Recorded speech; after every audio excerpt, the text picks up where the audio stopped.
So, good afternoon. Welcome to the Capitol. What do you think about Kash Patel?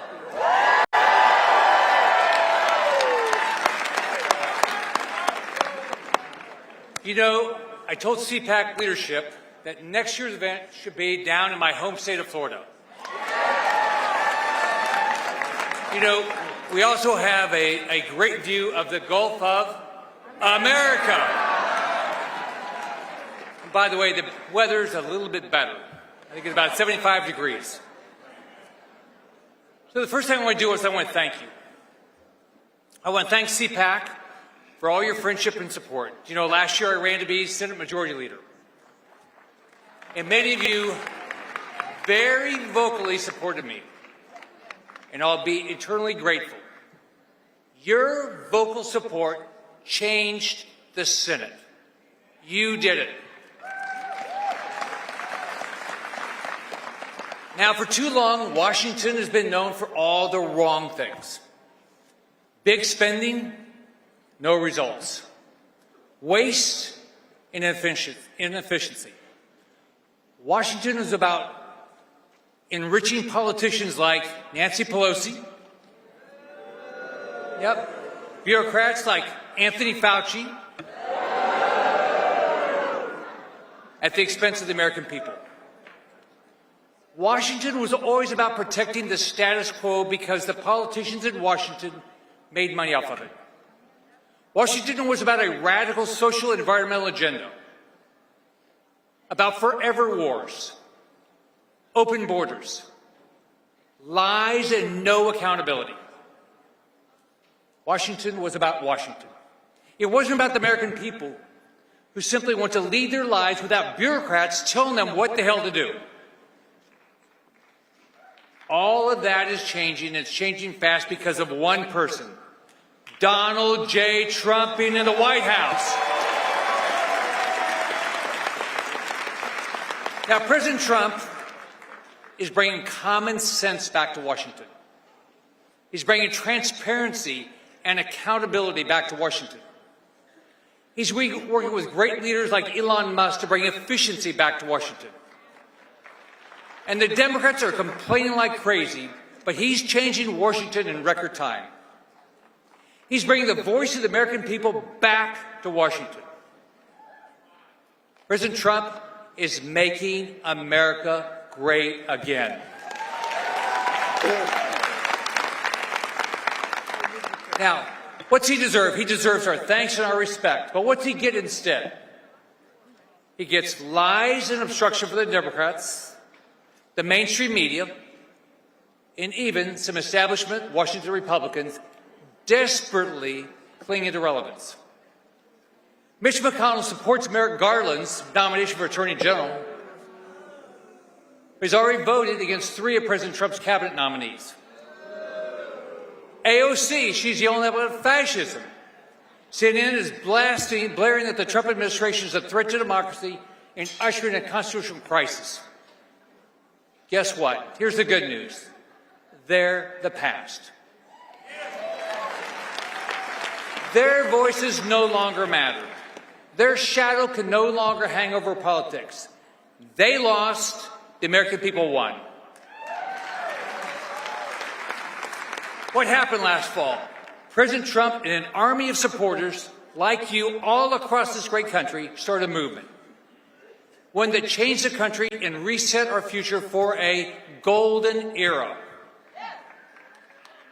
The future is about you and your hopes and your dreams. It's about us. It's about amplifying the voices of the American people and finally giving the government they're paying for and that they deserve. Now, a couple years ago, in the midst of Joe Biden's disastrous presidency, or whoever was in charge, I put out a plan with some ideas to rescue this country from the radical Democrats who are trying to destroy our values and bankrupt us in the process. Now, the way the Democrats and establishment Republicans responded, you would have thought I broke the law. And the craziest part of it, I couldn't tell who hated more, Joe Biden or Mitch McConnell. Now think about it. I propose some really crazy ideas, so just think about these. Teach our students about the U.S. Constitution. That's a hard one. The Bill of Rights, our founding fathers. Have their kids recite the Pledge of Allegiance and salute the flag. Eliminating the Department of Education.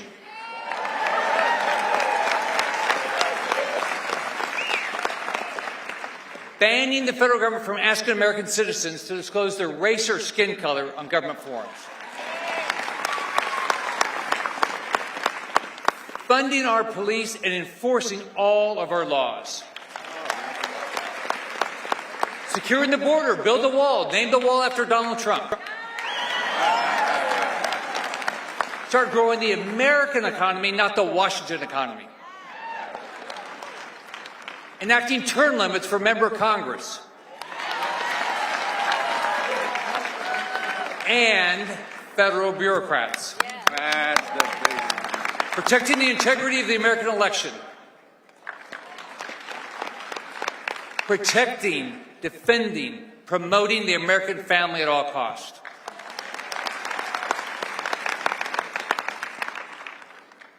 Believing in science. Guess what? Men are men. Women are women.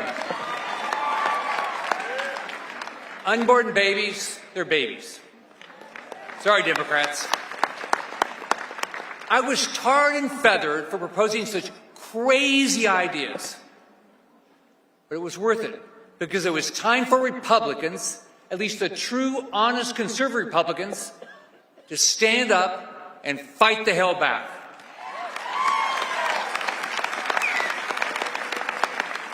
Now, here in Washington, we're seeing what truly fighting back gets us. The bureaucrats are scared that their lies are being exposed. The money spigot is being turned off. NGOs across the world and liberal think tanks around the world are scrambling because their golden goose has finally laid its last egg.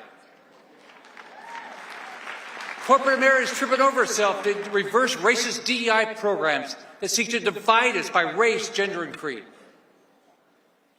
Now, fighting back gets us a government that's listening. An administration that's focused on a stronger future. A president that really cares. Who truly fights for us. And who will not accept the status quo any longer. Now, let me say what I said a few years ago when I introduced my plan to rescue our country. Failure is not an option. The future of this country depends on each and every one of us and the actions we take today, tomorrow, and the months to come. Now, I've got grandkids. Many of you in this room and watching on TV, you've got kids and grandkids as well. In America, we used to believe we had a duty, a sacred duty, to leave things better for our children and our grandchildren than we found them. $2 trillion deficits, $36 trillion in debt, Medicare and Social Security going bankrupt, failing schools, high crime rates. Means that hasn't happened. Instead, our political and cultural rot has made things harder for our kids and our grandkids than they were for each of us. It's harder to get a good education now than it was when I was growing up. It's harder to buy a home. It's harder to start a business. It's harder to get a good, full-paying job. It's harder to live the American dream. That's wrong. That cannot be our legacy.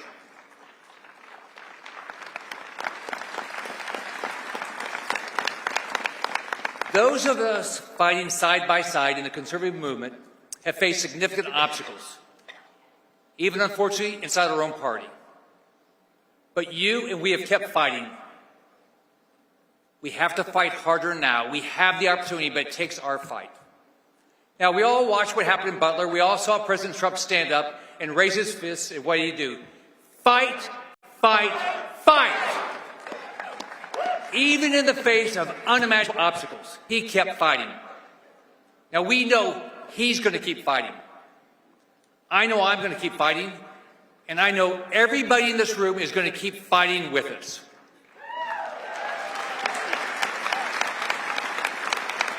thank you for what you're doing. God bless every one of you. God bless the President of the United States, Donald J. Trump, and God bless this great country. Have a great day. Bye-bye.